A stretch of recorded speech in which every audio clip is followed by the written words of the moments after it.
Things seemed to be settling down around the cove. The family liked their new quarters, and more pirates had come to join the cause. I was just getting ready to do a bit of farming when I was called away to observe a problem. In my haste to get to my destination, I failed to check the mystical travel book that led back to the hub at Citadel. It seems that my mistake with the door at the Creeper King's base had more dire consequences than I expected. He had replaced my mystic book for one that led me to a prison of his own device. I didn't really want to start a war. I also didn't expect to be thanked for revealing the weakness in his defenses. At one time we had been good allies, but it seems that all the research into the twisted arts of thaumaturgy has left his mind warped and riddled with paranoia. Eventually I escaped the prison and returned to my beloved cove, only to discover that he had tampered with more than just my travel book. He had tried to imprison me, the worst offense you could possibly do to a pirate, and tampered with my magic. Well, it is time to teach him the Blood Pirate motto. Any misfortune done to thee shall be returned by a factor of 3.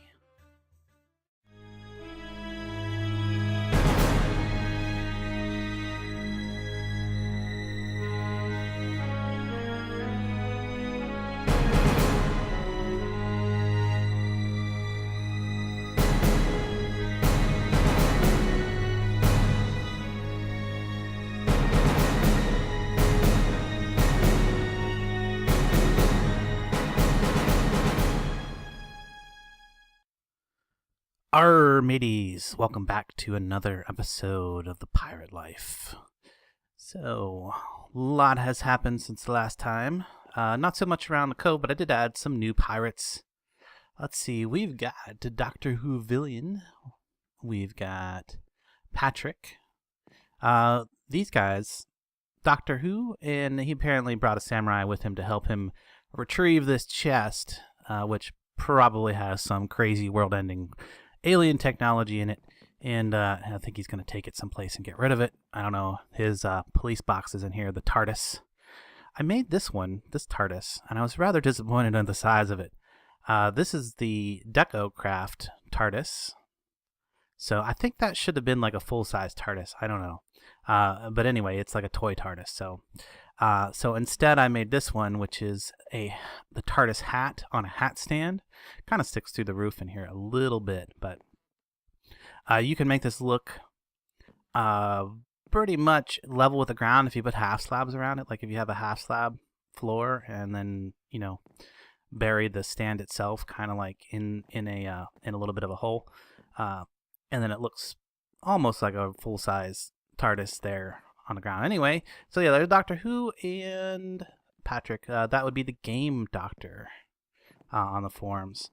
And forget who. That's probably the only one I'm going to remember, so sorry guys. I'm terrible with remembering names of and stuff. So in here, in the tavern, we've got 2 additions. We've got Neos, 1, 2, 3, 4, 5, 6, 7, 8, 9, and Survivor 77777. So yeah, they're playing some checkers. Looks like they just got started. All right, let's move on. On up here, a little bit of change to the cove. I've added some teleporters, some entity shifters, and these buttons right here, these delay buttons, are really nice. They allow you to make an adjustable delay. So if you like shift click, you can see that you can adjust a delay. That's maximum delay now. So when I press it, it stays on for a little bit longer than a regular button, actually quite a bit longer than a regular button, giving you time to move off of the teleport spot from the other end before it switches back to pulling mode rather than sending mode. Let's see, over on up here, no changes over there. The family has settled in quite well. On up here, I really don't know what to do with this room, so if you guys have a suggestion of what to do with this room, maybe I can make this like an armory or something. I'm not sure. Yeah, because I don't really want... This is kind of like an entry point. This would probably be a good place for an armory, so maybe I'll put some armor stands and stuff in here, display some armor. Nothing new here, guys. No new guys here. But if we come on up to the mage room, we've got 2 new mage helpers. We've got Kennedy, 27, who appears to be enchanting something at the table. And over here we got Cisco 69, 63. I'm terrible. Like I said, I'm terrible with names. I really apologize. I know I'm almost never get the pronunciations on names right. Anyway, he is channeling power to help do some enchanting magic over here. And we can actually, I have one set up that I need to do for today's episode. So let's get that started. I think I have all of the stuff that I need upstairs ready to go. The Essentia. Let's take one last quick look. One last pirate that I added today was Nathan Brown. He had an armory looking or guard type looking skin, so I put him here at the back door, guarding the back door. He's in charge of that switch there. You see, he's got the door open for me. And let's move on. I want to check something real quick. I'll show you something I changed. I don't know if it's going to work out yet. I haven't tested it. But you see the hole's kind of like, looks like it's missing. It's not missing, but what I did is I put a trapdoor here so that when I'm actually doing some distilling, my golem doesn't fall through that hole, because he kept falling through the hole, and then he'd have to walk. It wouldn't be a big problem. He'd just walk around, you know, and then come back up to the room. But it was a little bit of a problem in the sense that, you know, it slowed down the whole process, because you know, it takes him a while to walk all the way around and come back up here. So I put this trapdoor here, hoping that with it, all I got to do is open it, and it'll allow the Essentia to come through. So let's hope that that works. So what am I working on today as far as Thaumcraft? Is I have to make a few devices. I want to make a few devices for something else that I'm putting together.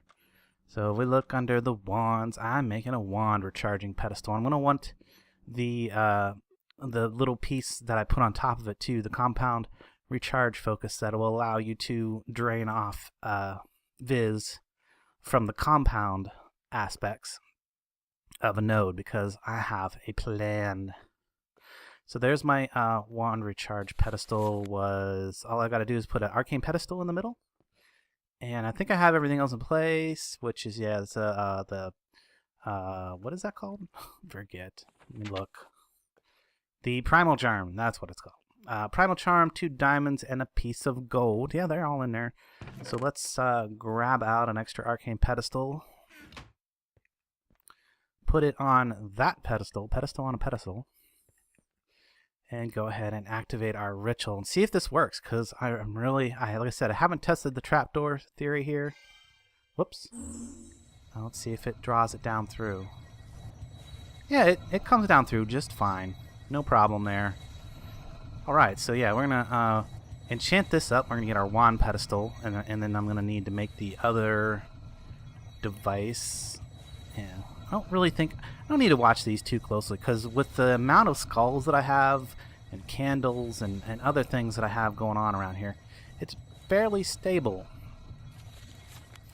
So let's get to other stuff that I need. I'm going to need a redstone comparator, some earth crystals, and some Vils filters. I'm not sure what happened. I had a little crash there, but it seems that my pedestal is done. So let's move on to getting the next piece, which is that compound wand charging focus, which is 4 Viz filters and a redstone comparator and 4 earth shards. So let's get those set up. Let's see, we need Viz crystals on 4 of these, and then comparators on the other 4. And let me get the charging station off there. Put the comparator on, and I hope that I have everything upstairs that I need for this. So hopefully whatever crash, or whatever the crash was about, hopefully that doesn't happen again. Hopefully it's not related to my system, or my infusion altar here. So yeah, that's going to continue, and we'll get that going. And then the main thing I wanted to do today is do some farming, but then I'm going to have to go into my mean mode, because, well, we'll get to that here in a little bit. But as soon as this is done, we're going to do some we're going to set up some farming stuff, which is what I really wanted to do most of this episode. I've gotten all the materials I need pre-crafted, so it's like a whole bunch of dispensers, a whole bunch of detector blocks, a whole bunch of hoppers, some chests, some green wool, and it does have to be specifically green wool, and we'll show you what I'm going to craft with this here in just a second. But I'm going to need some stone, some smooth stone. Gets that. I don't know how much I need. Let's grab 2 stacks of it. And yeah, let's, you know what else I need is I'm going to need some gold. So yeah, that crafted up no problem. Didn't seem to crash anything, so we're good there. So now I've got my wand recharging pedestal and the compound recharge focus to go on top of it. So that's going to be super great. And I want to show you something. I think I mentioned it. There's yet another way to move nodes without having to, actually put them in a jar. I've got this node up here. I've been building this node up by allowing it to absorb other nodes. So let me show you how that works real quick. Let me go find a node real quick. I've been basically just combining all the nodes around the island. There's a little trick to this method, though. Well, there's a little something extra that you have to be aware of, I should say.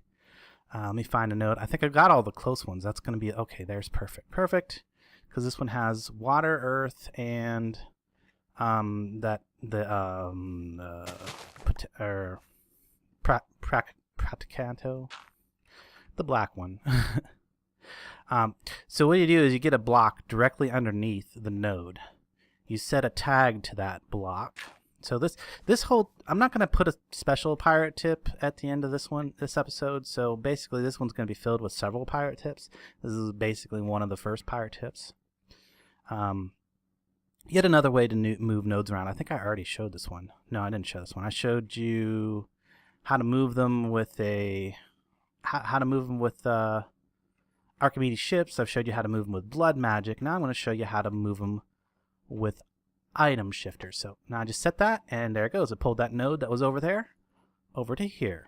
All I had to do was set this to the, just click it once with the ender tag that had been set to the block that was directly underneath that node over there. So that one will now absorb this node and then grow stronger. Now you might be saying, this is what I'm going to be using that wand recharge pedestal on. It is actually not. This node is eventually going to become my node that supplies, or it's going to be a powered node. We'll get to that in a future episode. So I want to show you that yet another way to move nodes around. So that's three different ways to move nodes around. And the item shifter will work cross-dimensionally, but both ends have to be loaded. So you either have to be, you either have to have your base. If your base is loaded, that's fine. You would take the block shifter with you.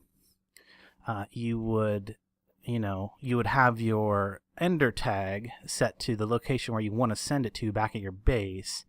You would put the block shifter directly underneath your node, and then you would apply a redstone signal, which would send it back to your base. Because if your base was loaded and you were at the node, so that's going to be loaded, and then it would transfer back, and then you would break the block shifter without disabling the redstone signal, and then it would then the node would stay at the other end back here at your base or whatever. So yeah, let's move on. I want to show you what I'm building next. Yeah, kind of off on a tangent there. I got the stone, I've got the dispensers, I've got the block detectors and hoppers and chests and green wool and all this stuff. What could I possibly be building? Well, this is farm related, and so let's look at farm. So one of the things that Ganny's Surface adds is this farm manager, and it also adds a thing called a planter. The planter's nice, but it only takes care of like a 1 block spot. So that's not what I want. I want the farm manager, which is going to take care of a 9x9 area. So, but to make a farm manager, it takes 6 of these planters, and these planters are not necessarily cheap. There's some stone, a dispenser involved, a block detector, and a hopper, the green wool, all of that. So I need a whole lot of this stuff. I actually want to get 4 farm managers, because if you remember last time I showed you the farm, I had about 6 fields, so I get 24 24 planters is going to net me. Whoops, missing something. What is it? Oh yeah, I'm missing the gold. Let me go grab some gold. I think I have. Hopefully, I have enough gold here, and if not, I can go down to my oreberry bushes and get a few more ingots of gold. Actually, I've got 5. I think I only need 4. I should only need 4. I only want 4 managers, so there we go. 4 managers. Yay, farm managers. And it is dark outside, so let's go sleep a bit.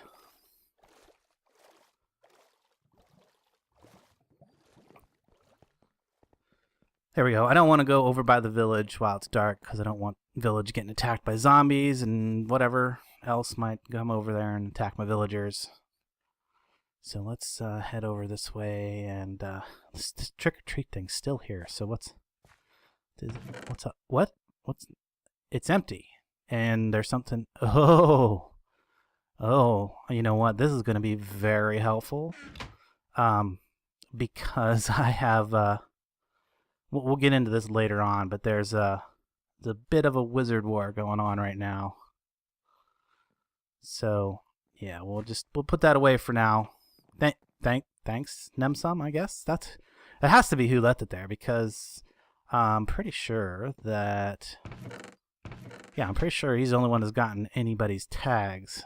So we'll every time I go by the village here, I usually pick up a few emeralds. And it's kind of nice to have one of these guys hanging around your village, if you have a lot of villager stuff, because they'll run around and pick up the emeralds, and that'll keep them from despawning. And then later on, when you need some emeralds, you can just come kill that guy, and he'll drop a bunch of the emeralds that he picked up. So let's over here to the farm. We see I got a bit of a structure going on here. What is all this about? You're probably asking. And I've got these drums of the wild. So let's check out the recipe for those real quick. Drum of the Wild is really not too expensive. It's a horn of the wild and some living wood and some leather, and you get this Drum of the Wild. The Drum of the Wild acts very much like the Horn of the Wild, which breaks all of the crops and grass and everything in a certain radius. But instead of you can be placed in the world, and it activates whenever it's hit by a mana burst. So you can probably see up here that I have some redstone mana spreaders, and they're attached to a button down here. And this is a carpenter's button, which is how I have it placed on this side of a block. So carpenter's buttons can be placed up, down, left, and right. You know, pretty much can be oriented on any side of a block, which is kind of nice. And then some connected with some redstone paste, so I can run that along the bottom side of those blocks over to these redstone mana spreaders, which only send a pulse of mana when they receive a redstone signal. And each one of these is pointing at a different one of these drums. I'm sure you can see where this is going, with a hopper hawk beside a locker. Well, I want to replace these lockers. Whoops. Well, that's fine. It doesn't matter if the spot under the hopper hawk is dirt or not. So that's good that I broke that one instead of one of the crop ones. And then I had to get a hoe out, and it's all kinds of. But I do need a hatchet. That's going to help. So I need to break this. I want to break this. Let me get down here. I want to break this right here. There we go. So that. Now I need to place this farm manager. So if I click the edge of the crop over there, it should go into the right block. Very nice. And now all I need to do is place the barley seeds in that farm manager, because this is the barley field. So let me do that to each one of these other fields, and then we'll give it a run through. Let's see here, farm manager. This is the wheat field, so put the wheat seeds in there.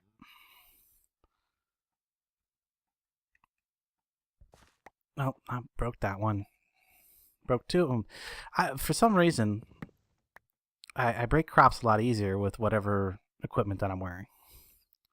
No idea why. And sadly, the farm manager will not till the dirt by itself. It will it'll only plant the crops if the if the field is already tilled. So that one's a potato. We'll just go ahead and put all the potatoes in there. Farm manager. And last one, carrots. Get that placed. Put some carrots back in there. All right, almost ready to go. I just got to fix that one bit of tilled. One bit of dirt that I untilled on accident. Right there. And you should see in a moment the farm manager. There you go. Farm manager replanted the crop. So now I don't have to go around and plant these fields by hand at all. I still have it set up so that I would manually activate this. So activate that, and you see, yeah, you want to make sure that you don't have the sigil activated if you're doing this type of a farm, because you're gonna end up picking up all the crops before the hopper hawk has a chance. So this is wheat, should go in there, and barley seeds go there. And carrots, did I pick up carrots? I did pick up some carrots. Some potatoes. Now fortunately, the hopper hawk recognizes the farm manager as an inventory when we'll go ahead and put everything into the farm manager. Now sadly,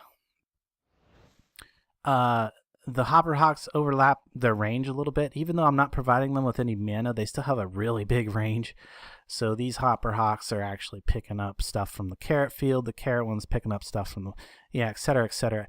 And you can see that the drum of the wild also is affecting the area in the cotton field over here. So these, ideally, I should have put a lot more space in between these different fields.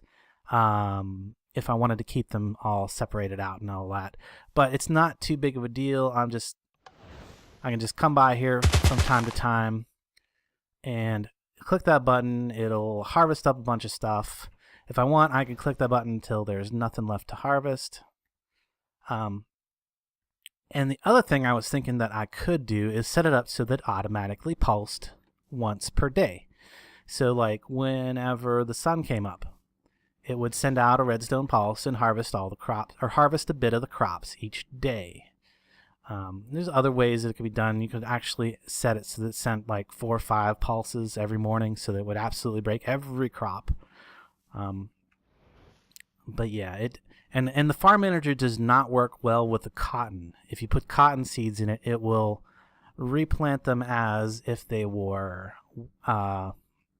barley, because barley seeds and cotton seeds share the same ID, but they have different meta, and the farm manager is not sensitive to metadata. So yeah, there's it doesn't work for the cotton. So I have to we'll have to manually replant the cotton whenever I need to do that. So one last crop we have over here is the rice. And remember I said the rice, you see how the rice field is just one wider than the other fields.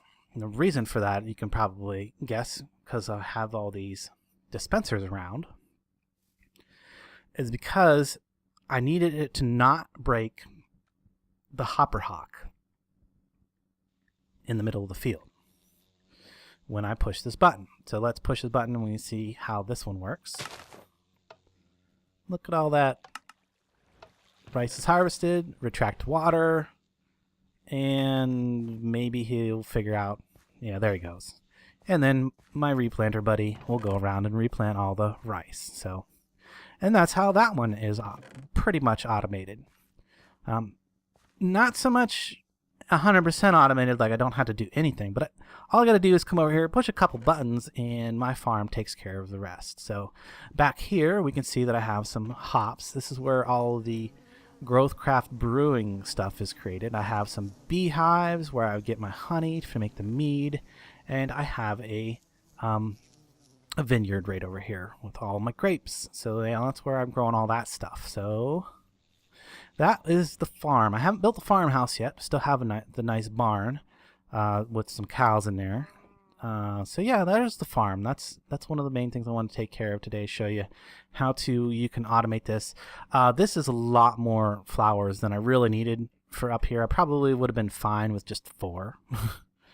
And these are not the big mana pools. These are just diluted mana pools because it only needs a little bit of mana in order to activate these. It's a very small amount, really. This is a lot of overkill right here, but I thought it looked cool. Nice flower tower in the middle of the farm, kind of to help automate it a little bit. There's probably some other ways you could automate this. I just wanted to try something different, and it came out, I think, pretty sweet.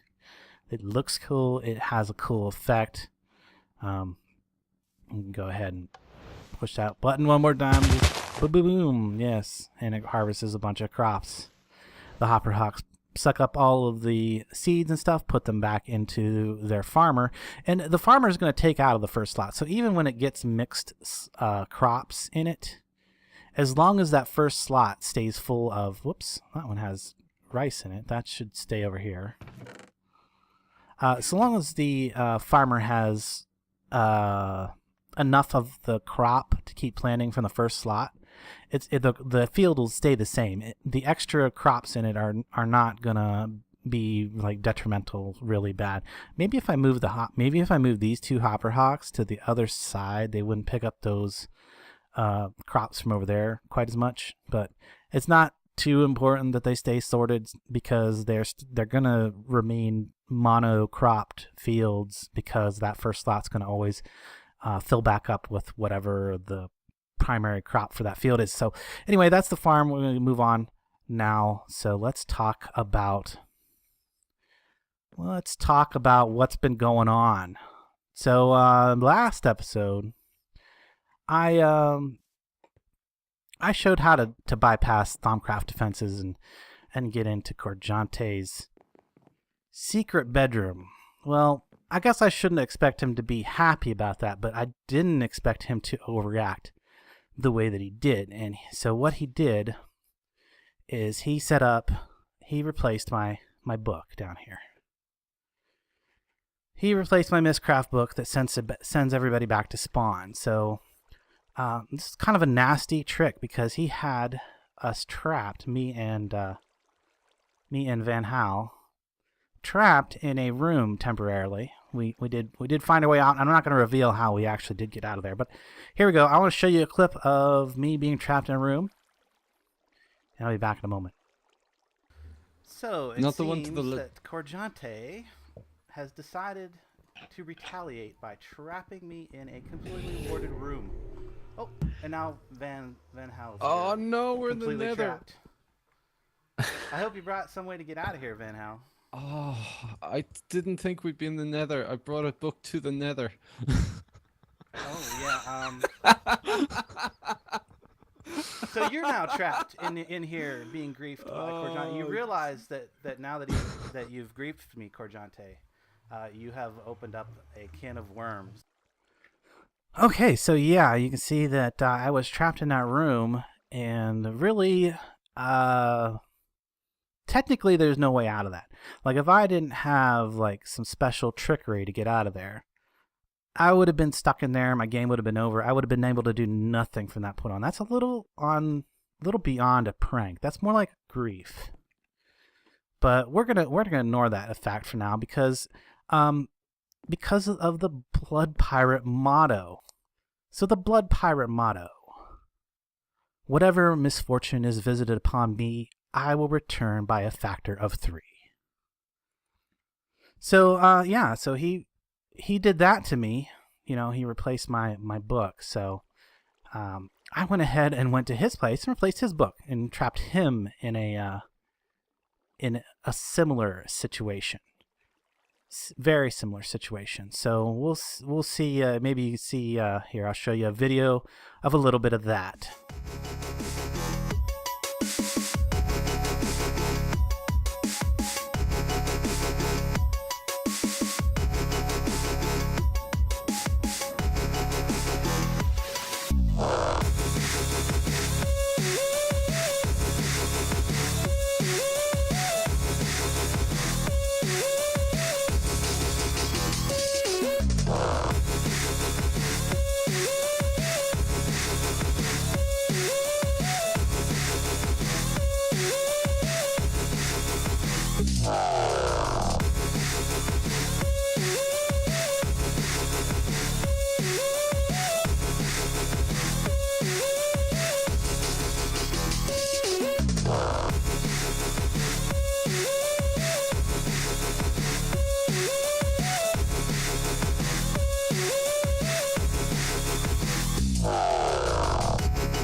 Now remember, he did that to my one book. So guess what? I did that to his 3 portals. So it returned by a factor of 3.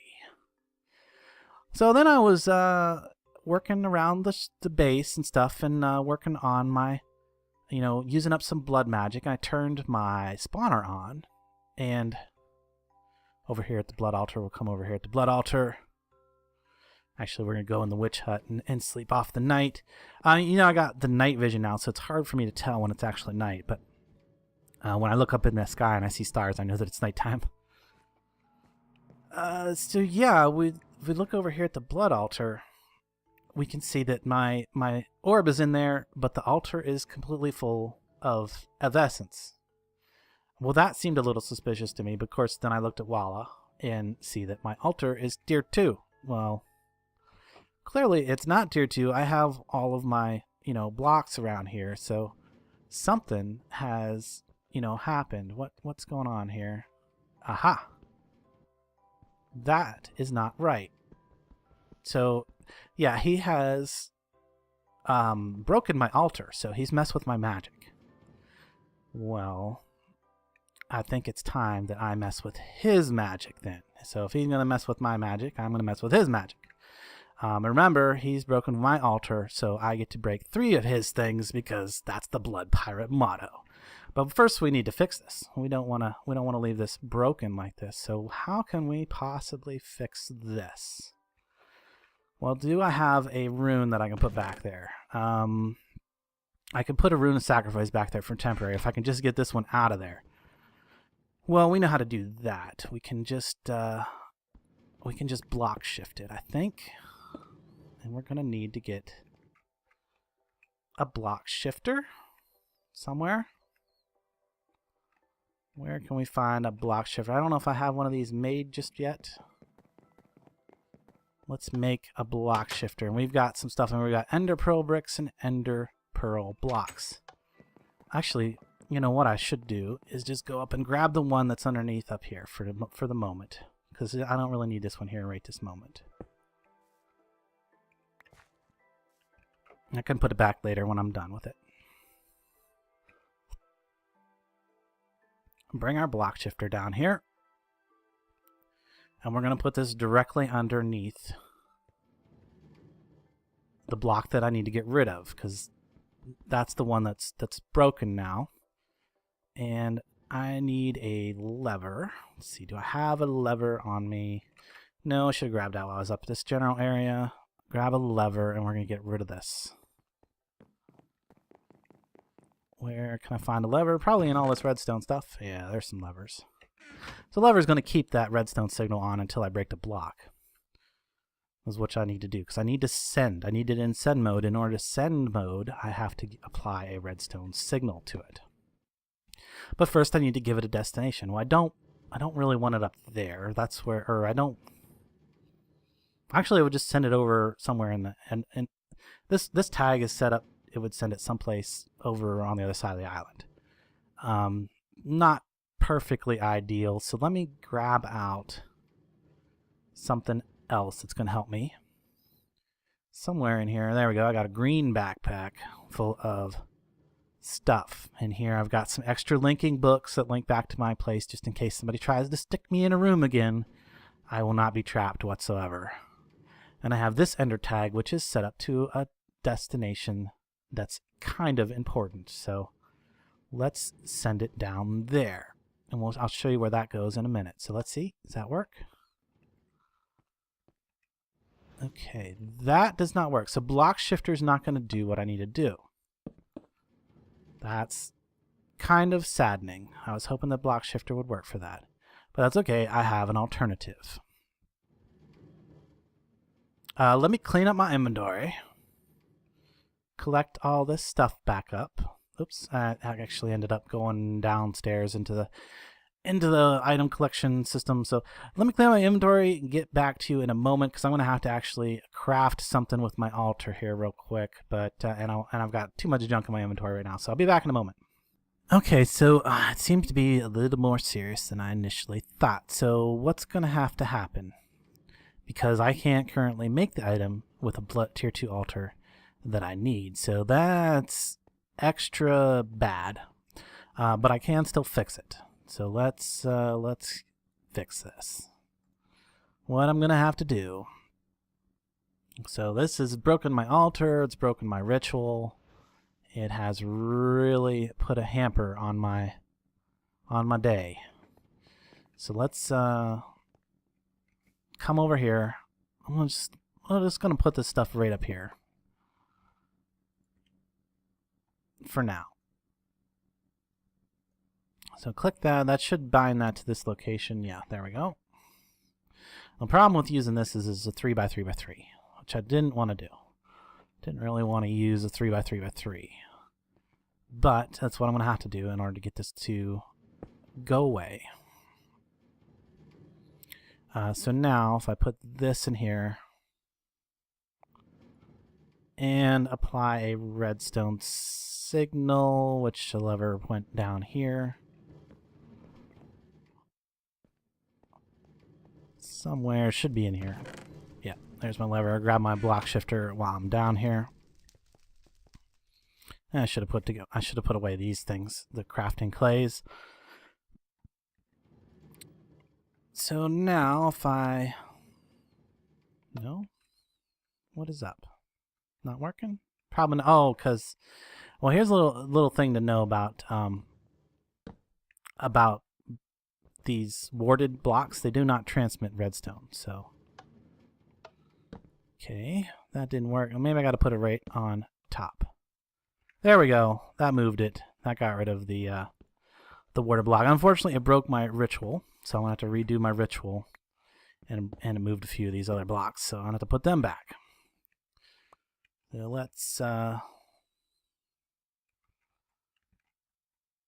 let's worry about that later.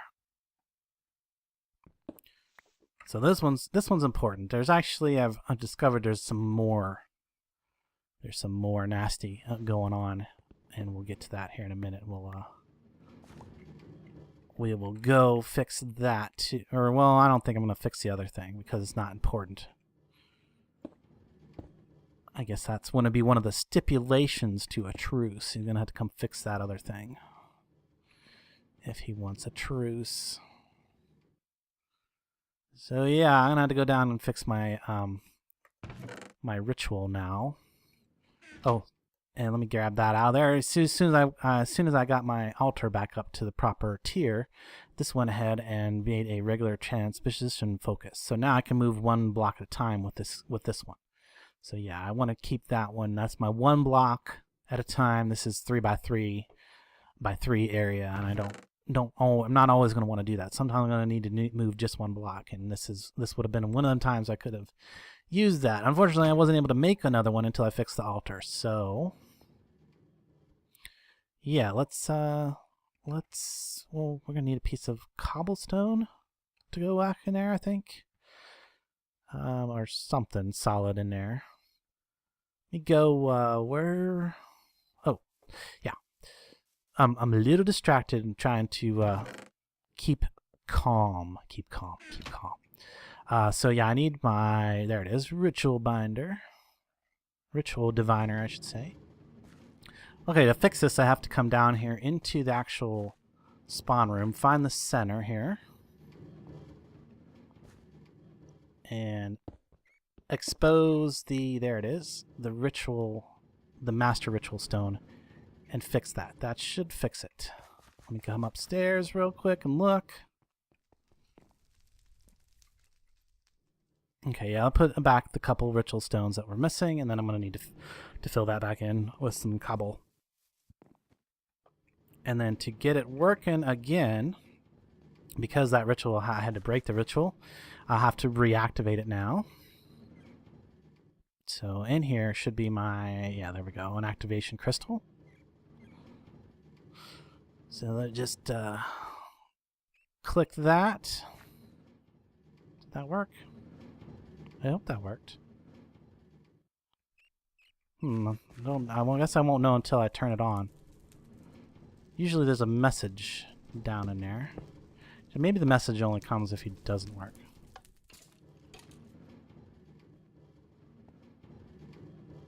Oh, it's weird. Okay, does not seem to be working. Or is it? Mobs are taking an occasional hit of damage or something, but I don't think it's working. So I'm not sure why that would be. Oh.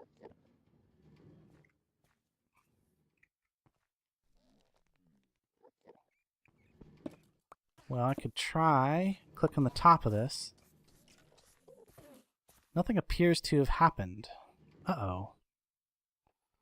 So maybe I don't have enough ritual stones? I got some extra ritual stones here. Where did those come from? No, I don't have ritual stones there.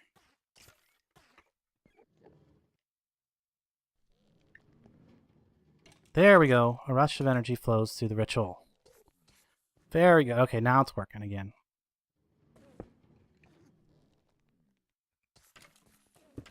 And we'll put the altar back, and it should, in a moment, as soon as the altar reforms, it should start filling with blood again.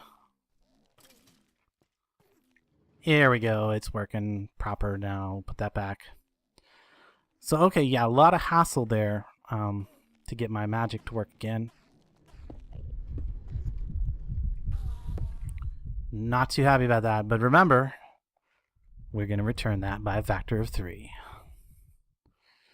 Okay, so how are we going to do that? Well, I have a little plan. So let's show you the next part of my plan here. And this also has to do with why I made the wand charging focus and stuff. Let's go ahead and put some of this stuff away just because I want to be sure and keep it, well, not that. I want to be sure and keep this stuff safe. Don't need these guys just yet. We'll get to that here in a little bit. And then this goes in there. That's my safety net there, which stays in my ender pouch so that it can't be accidentally destroyed. Actually, this needs to go back. Nope, not in there. This needs to go in to there. There we go. And then that goes in there too. Okay. All right. We can get all this stuff put away. There we go. Now we're that's better. Better anyway. So let's head down to what I got set up. That's going to be a wand charging station. And it's also going to serve as a deterrent for anybody else that feels necessary to prank me or mess with my magic or stuff. So let's head down here. What do we got going on down here? I'll say, well, we got a nice little waiting area, and if we look in here, we've got this chamber completely filled or completely made of obsidian. And yeah, you can break obsidian, but that's not what the chamber's about. What cannot break obsidian is a hungry node. Let's go back up. It's a little tricky to get through this door right now. Come on. I'm gonna fly through it like, there we go. And then I'm back up here. Let's go up and grab, I probably showed it to you last episode, I think, that I had one. It's time to put it into play. Or, well, soon into play. Not quite yet. We're gonna get it out, though. Yeah, on up. It's in the magic area. In my vault, a node in the jar. There it is, node in the jar. Okay, so what can I do with the node in the jar? Well, I have that room down there set up to contain the node. It'll prevent it from destroying things because it cannot absorb obsidian. So yeah, eventually I'm going to fill this in, and I have these little 2 openings over here just for an observation window, and the obsidian behind it so that it can't. Line of sight is how it decides what block it's going to suck up and destroy. We don't want to click that just yet. So that's where it's going to reside. And then this spot right here is where my wand charging pedestal is going to be, because it can draw the viz through the obsidian. And this is the maximum distance that it can draw viz from that node over there. So let's go back up and grab the next part of this. So the next part of this is I need a book. I need a special book from Mistcraft, which I should actually I probably didn't need to come back up here. I think I have it already made. If I get, or do I, or is it in here? Is it in here? Oh, there it is. An unlinked link book with interlinking and disarm. So I want this book to send people into that room. This is for people that are, you know, for people that have messed with me or that are going to attempt to mess with me. So we're just gonna come in here, kind of this general area. Now these, when you click these, it sets it to the block that you're standing in. So we want them to appear basically like right here is good. They'll be right here near the hungry node. So it doesn't, the link book doesn't take the block that you click on. It takes the position you're standing when you click it. So there we go. This is going to go someplace special. So I'll back in a moment because I don't want to show where this room is actually located. So I'll be back in a moment to show you what I'm going to do with this book. Okay, so here I am in the room, the intermission room, basically.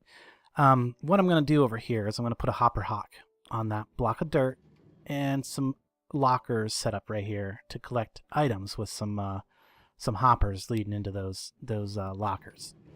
So basically anybody that ends up going through this portal will drop all their stuff. The hopper hock will collect their items. So I'm not taking anybody's items, not destroying anybody's items, but I am taking them from them temporarily. So now this right here, I don't have the hopper hock set up just yet, so I don't want to even demonstrate this because it'll drop all my stuff on the ground. I'll have to come back and get it stuff.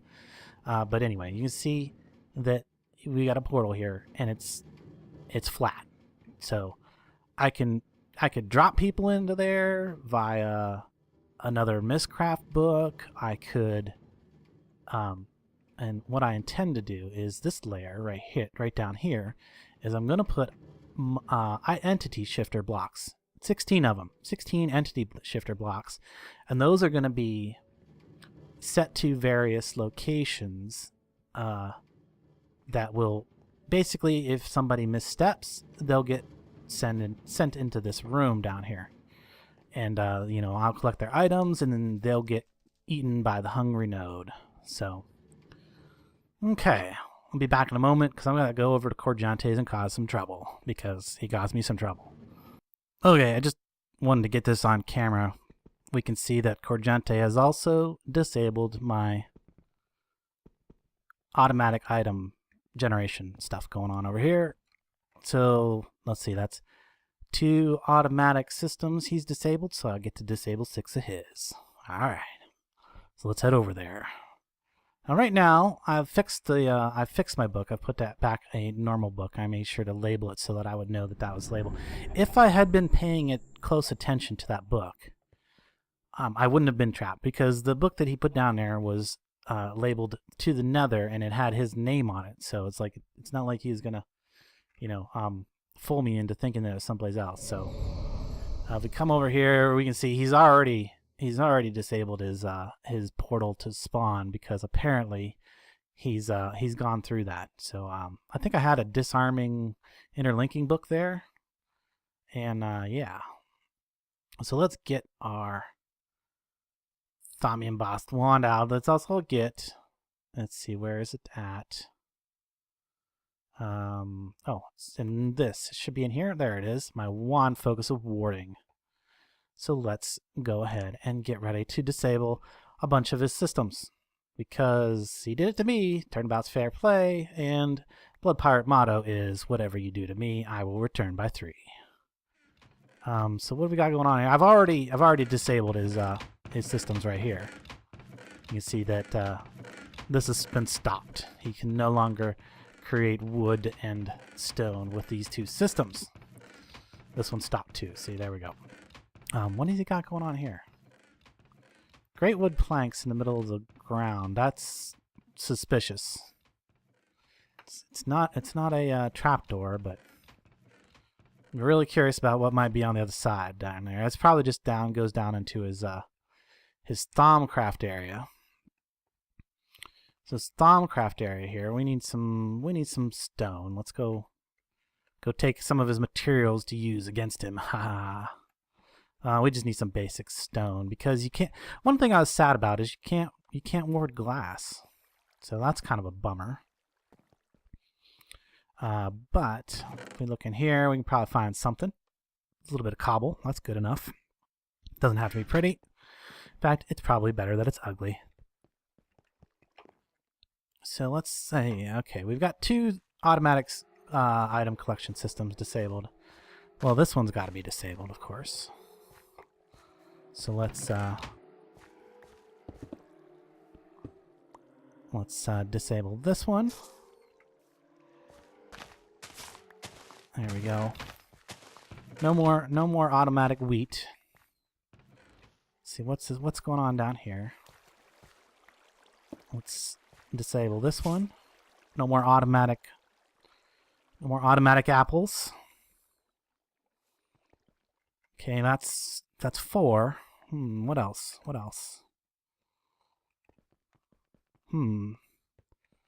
Maybe what is going on here? I don't know how these ones work. How do these work? Okay, that's all. I don't know that he even uses these. What if we did this? No, can't. Doesn't work on seared brick. Okay. What we could do though. What we could do is just go ahead and replace those. There we go. That works. We'll just put his extra seared brick in there. So now does that still work with that block there? It looks like it does. Oh, nope. There it goes. It broke. It did break it. It won't work. Good. Let me double check that with like an ingot. I want to make sure this is really broke. Yeah, it's not heating up. Same with this one. We'll just dump something in there. Yeah, I don't think it's working. Good. Okay. Good and broke. So that's some systems broken. Okay. That's I think that's 6. Yeah, we'll count that as 2 because I just don't really want to look for a bunch more of automatics item collection systems. I know he has a few around here. I don't think he does anything automatic with his sheep. I'm not sure I could do anything with that. I don't know if he even uses all that. So now it's time to stop his magic. Well, for one, to get and you can see I've already disabled one of these. So what I'm going to do is actually stop all these trees from being cut down.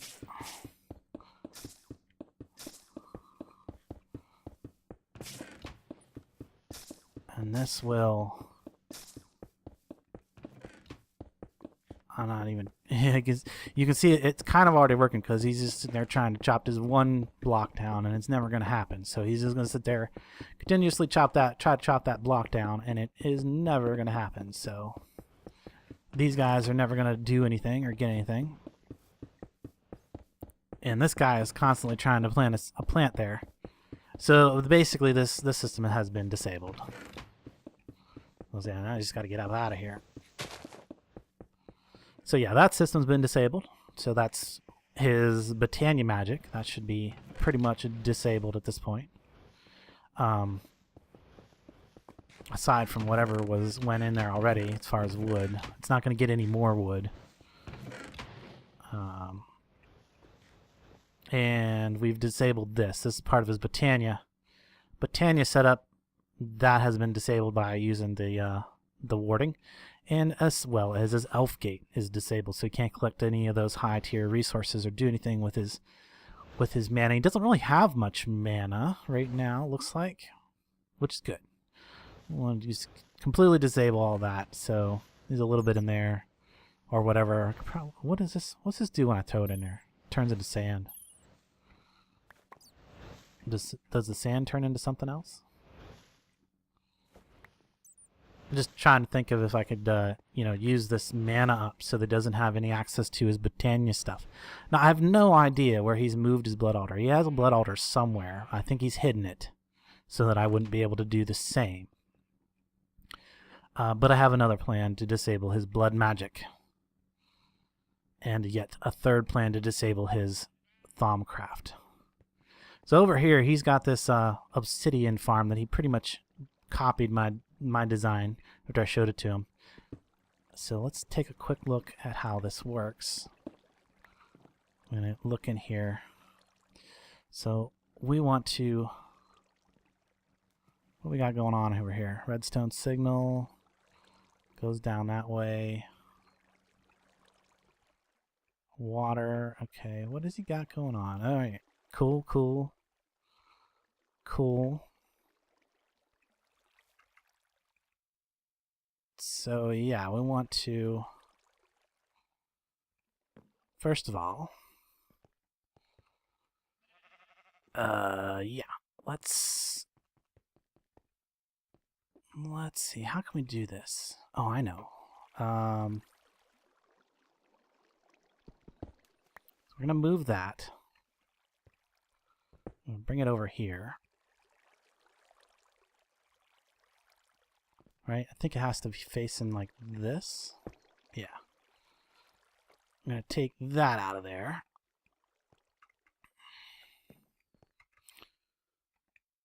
And we're going to come over here. And yeah, so I did see one. Haha. Trash can. I'm going to grab that trash can and make that the output.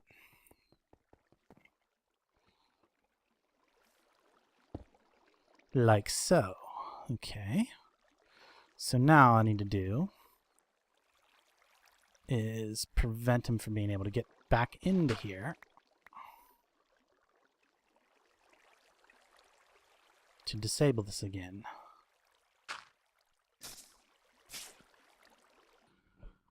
Okay, so the last part, I've disabled his blood magic, hopefully, if I didn't mess up that ritual when I was in there warding stuff. And I've disabled his Britannia because of the farm. He has no way of collecting mana until he does something with that. So that's temporarily disabled. The last thing is his Thaumcraft. There's kind of two things I need to do here. Let's go grab a few more blocks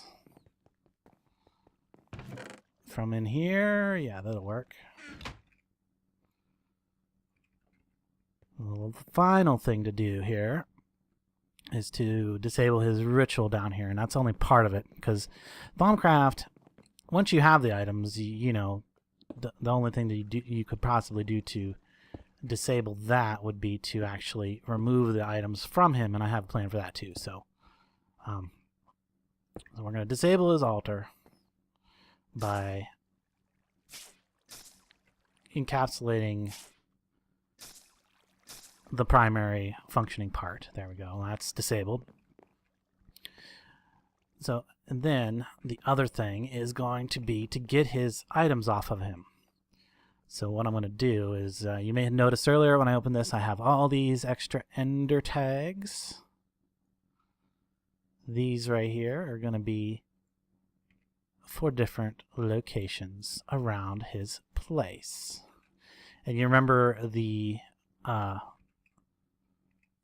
thing I had over at the base there, the portal and stuff. So, yeah, I think you see where this is going. I'm not going to show you the rest. Use your imagination. You guys have a couple guys online. Hopefully nobody gets caught in this nasty crossfire of mage fire. If they do, I apologize, but we're gonna get this prank and stuff take care of this real quick. We're gonna eliminate this, nip it in the bud. Yeah, there we go. We'll get some. We'll do there and there. So yeah, I'm gonna get all these tags tagged up, and basically, he's not gonna know what hit him. I'm gonna grab his stuff. He's gonna have no Thaumcraft stuff. He's gonna be killed by the hungry node, and I will have all of his Thaumcraft stuff, and then he'll have no ability to use any of his current magic to fix it. So he'll either have to call a truce and surrender, or start over. So yeah, I kind of hate to be this cruel, but I am a blood pirate. Arr. So yeah, I think I'm gonna end it about here, and I'm gonna show you everywhere that I've actually placed the teleposer things, the shifters. So, but needless to say, he's not going to be able to escape this, and he's either going to have to concede or escalate. And remember, any misfortune visited on me will be returned by a factor of 3. So anyway, guys, I will catch you later. I'm going to say hello to Thrak here, and if you enjoyed this video, be sure to leave a like, comment, thumbs up. Sorry, I didn't have a specific pirate tip for you today, but I guess my pirate tip of the day is don't mess with a blood pirate. Catch you later.